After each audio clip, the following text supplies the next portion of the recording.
여러분 안녕하십니까? JTB 뉴스입니다. 제18호 태풍 미탁이 휩쓸고 지나가면서 영남과 강원 지역에서 큰 피해가 발생했습니다. 전북에도 200mm 안팎의 폭우가 쏟아졌지만 다행히 큰 피해는 없었습니다. 첫 소식 송창용 기자입니다. 남원 시내를 관통해 흐르는 유천입니다. 흙탕물이 거세게 물보라를 일으킵니다. 거센 물살에 유천의 명물 오리배도 대피했습니다. 제18호 태풍 미탁의 영향으로 지리산에 251mm, 남원 지역에 173mm의 집중호우가 쏟아지면서 작은 하천은 한강이 됐습니다. 한 10년 만에 처음 같아요. 이렇게 넘치는 게. 요 아래 내려가면 여기가 이렇게 넘치고 그래요. 태풍 미탁이 관통하면서 전북에는 사흘 동안 200mm 안팎의 폭우가 쏟아졌습니다. 직접적인 피해는 크지 않았습니다. 남원과 장수의 도로 두 곳에 토사가 쏟아졌고 142헥타르의 벼 쓰러진 피해가 접수됐습니다. 그래도 폭우는 한 달 전 제13호 태풍 링링과 열흘 전 제17호 태풍 타파의 상처를 더욱 깊게 만들었습니다. 벼가 쓰러진 논에는 다시 물이 차 올해 수확이 사실상 어려워졌습니다.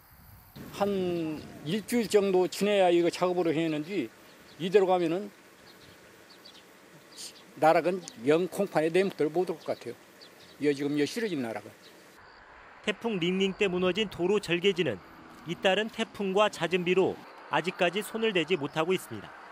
혹시 또 붕괴 우려가 있어가지고요. 아직까지는 좀 더 결과를 보고 그때 이제 마무리하려고 합니다.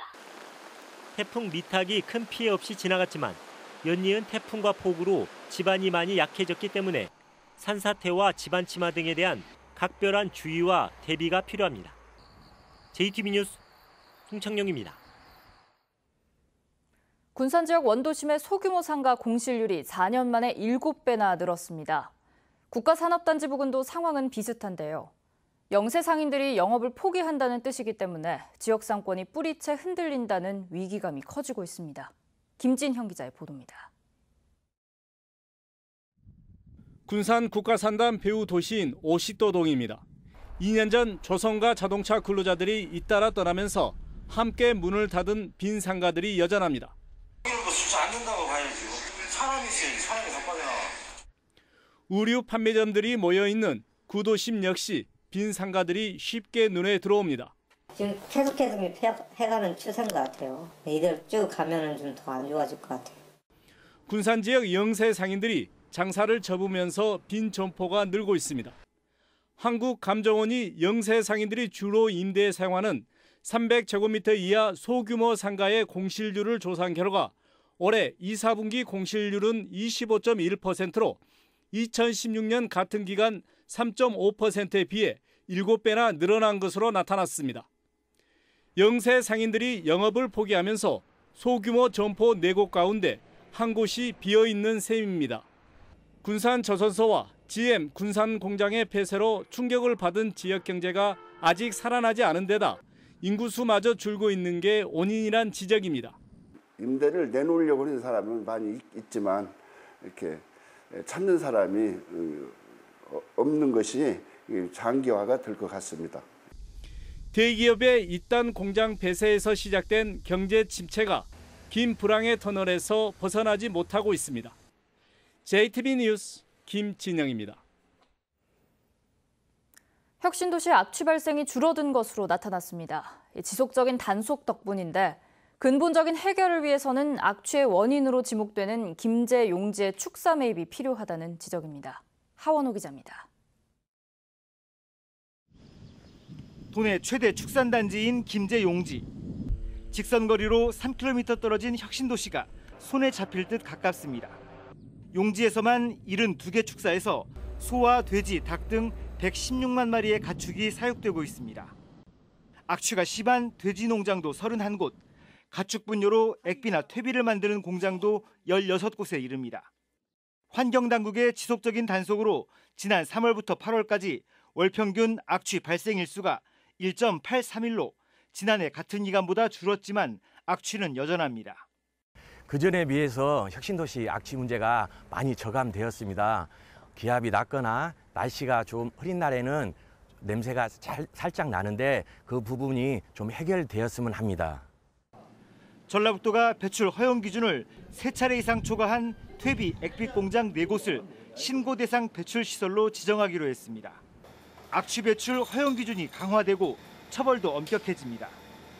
배출 허용 기준 자체가 부지경 개선 기준으로 15배에서 10, 약 한 33% 정도가 강화가 되고요. 그다음에 행정처분 또한 이제 조업 정지까지 가능하게 돼서 내년 1월까지 퇴비와 액빛 공장을 밀폐화하고 탈취 시설을 설치하는 공사도 진행됩니다.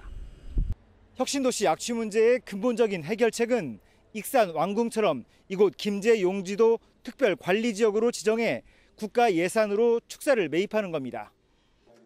정부가 관련 용역비로 내년에 2억 원을 편성했지만 지난해 1억 원을 들여 실시했던 용역도 실태조사에 그쳤을 뿐 정책으로 이어지지 못했습니다. 축사 매입에만 최소 500억 원의 예산이 필요한 만큼 특별관리지역 지정을 위한 논리 개발과 정치권의 공조가 과제로 남았습니다. JTB 뉴스 하원호입니다.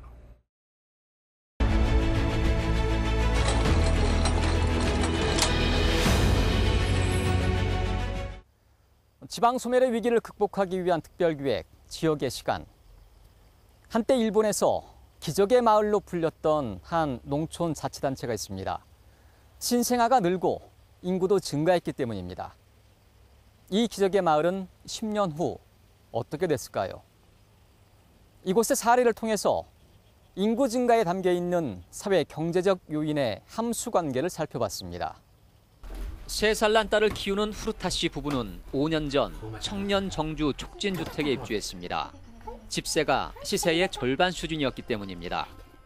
同じぐらいの広さのアパートとかに比べると家賃がやっぱり半額ぐらい。 자치단체인 시모조무라는 인구 유치를 위해 97년부터 10년 동안 청년 반값 주택에 해당하는 청년 정주 촉진주택 10동 124채를 건립했습니다. 반값 주택은 효과를 봤습니다. 4천 명대가 무너지며 감소하던 인구는 반값 주택이 도입되고 98년부터 다시 4천 명대를 회복했습니다. 그 후 10년 가까이 4,100명 이상을 유지했습니다. やっぱり若者定住促進住宅10棟建ってるんですけど、人口が増えてたのはそれが一番大きいと思います。 인구 4천 명 규모의 이 작은 지역에서 인구가 늘어나자 일본 사회는 이곳을 기적의 마을이라고 부르기 시작했습니다. 일본의 많은 자치단체들이 그 비결을 배우기 위해 시모조무라에 몰려들었습니다. 2015년엔 이곳을 소재로 한 기적의 마을이라는 책이 출간되기도 했습니다. 하지만 기적은 오래가지 않았습니다. 늘어나던 인구는 2011년부터 다시 감소했습니다. 2016년엔 4,000명 선이 무너지고 현재 3,700명 수준으로 주저앉았습니다. 반값 주택이 건립되던 시기와 비교해보면 신생아 수는 456명에서 그 후 324명으로 감소했습니다. 시모조무라에서 자극을 받은 부근의 자치단체들이 주거비와 보육비 지원 등의 유사한 인구 증가 대책을 앞다퉈 도입했기 때문입니다. それは周りの市町村も下條村と同じ施策をやりだしたと思うんですよ。飯田市へ移るっていうようなことが多くなってきたんだと思います。はい。 또 고등학교가 없다는 점도 문제였습니다. 반값 주택에 입주해서 아이를 낳아도 고교 진학을 앞두고 떠나게 되는 것입니다. 즉 단편적인 지원 정책만으론 인구 대책에 한계가 있다는 것을 시모조무라 20년의 역사는 보여주고 있습니다. JTB 뉴스 정윤성입니다. 가을을 맞아 도내 곳곳에서 다채로운 축제와 행사가 잇따라 펼쳐지고 있습니다. 나들이에 앞서서 알아두면 도움이 될 만한 사항들을 나금동 기자가 정리했습니다. 전라북도의 대표 향토 축제 가운데 하나인 임실 N 치즈 축제에 막이 올랐습니다. 임실구는 오는 6일까지 임실 주요 구간에 셔틀버스를 투입합니다. 전주에도 종합경기장과 한옥마을을 거쳐 치즈 테마파크를 잇는 구간에 30분 간격으로 버스를 투입했습니다. 남원에서는 내일 사랑의 광장 특설링에서 세계 4개국 복싱 친선 교류전이 열립니다. 이 자리에서는 광활루 600주년을 기념해 인기 가수들과 치어리딩 공연도 펼쳐집니다. 80년대, 70년대 그 화끈한 경기를 볼 수 있고 육간 선수도 이번에 시합을 하기 때문에 몽골 선수와 붙기 때문에 재밌을 것입니다. 김제에서는 한글날인 오는 9일 4천여 명의 건각들이 참가하는 김제 새만금 지평선 전국 마라톤 대회가 개최됩니다. 당일 오전 8시부터 오후 1시까지 시민운동장과 서암 사거리, 서김제 나들목을 거쳐 만경 삼거리 구간의 교통이 통제됩니다. 고창 모양성제는 태풍 미탁의 영향으로 일부 일정이 조정됐습니다. 당초 어제 예정됐던 거리 퍼레이드와 고을기 올림 행사가 오늘 오후에 열릴 예정입니다. JTB 뉴스 나금동입니다. 전라도의 미세먼지 비상저감 조치 이행 체계가 전국 최하위 수준인 것으로 나타났습니다. 환경부가 전국 17개 광역시도를 대상으로 미세먼지 비상저감 조치 이행 체계를 평가한 결과 전라도는 100점 만점에 66점을 받아 최하위에 머물렀고 전국 평균인 77점에도 10점 이상 낮은 것으로 나타났습니다. 전라도는 전담 인력 1명이 상황 총괄과 사업장 관리 등 비상저감 조치 업무 전체를 담당하고 있고 도내 공공업체 등에 대한 비상 연락망도 미흡한 것으로 드러났습니다. 전북에서 도로 파임 현상, 포트홀이 다른 지역에 비해 많이 발생하는 것으로 나타났습니다. 자유한국당 이은건 의원이 국토교통부의 자료를 분석한 결과 지난 2016년부터 지난해까지 3년 동안 전북의 지방도에서 발생한 포트홀 수는 7만 2천여 개로 전국에서 경기와 서울에 이어 두 번째로 많았습니다. 이은권 의원은 포트홀 사고가 끊이지 않고 있기 때문에 정부가 컨트롤타워 역할을 하면서 포트홀 발생 원인을 조사하고 대책을 마련해야 한다고 주장했습니다. 생활 스포츠 분야 종합경기대회인 아시아태평양 마스터스 대회가 오는 2022년에 전북에서 열립니다. 전라도는 스위스에서 열린 국제 마스터스 협회 총회에서 2022 아시아태평양 마스터스 대회 개최지로 전북이 확정됐다고 밝혔습니다. 아태 마스터스 대회는 아시아태평양 70여 개 나라에서 은퇴 선수와 아마추어 등 2만여 명이 참가하는 생활스포츠 종합경기 대회입니다. 전라도는 이 대회를 통해 생활체육과 지역경제가 활성화될 것으로 기대하고 있습니다. 고군산군도 국가지질공원 후보지 선정을 위한 심의가 본격화됩니다. 환경부는 이달 중 전문심사위원회 현장 실사와 다음 달 국가지질공원위원회의 심의를 거쳐 최종 후보지를 선정할 계획입니다. 전라도는 말도와 선유도 등 고군산군도의 우수 지질자원 10개소를 지질명소로 선정하고 지난 8월 환경부에 국가지질공원 후보지 지정을 신청했습니다. 2020학년도 전주와 익산, 군산 등 세 곳의 평준화 지역 일반고 입학 정원이 9,647명으로 올해보다 87명 늘었습니다.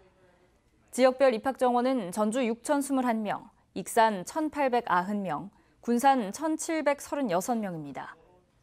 전북교육청은 내신 성적만으로 합격자를 선발하고 희망학교를 지원받아 추첨을 통해 배정합니다.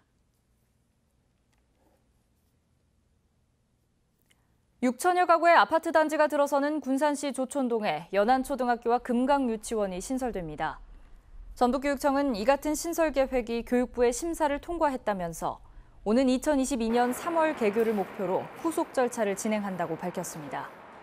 연안초등학교는 42학급, 금강유치원은 14학급 규모입니다. 오늘은 대체로 맑은 가운데 가끔 구름이 많겠습니다. 한낮 기온은 남원 28도, 전주와 익산 27도, 군산 26도로 어제와 비슷합니다. 주말인 내일부터는 낮 기온이 오늘보다 5도가량 뚝 떨어지면서 선선한 가을 날씨가 찾아오겠습니다. 휴일인 모레 아침, 기온은 10도 안팎까지 떨어지겠습니다.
JTB 뉴스를 마칩니다. 고맙습니다.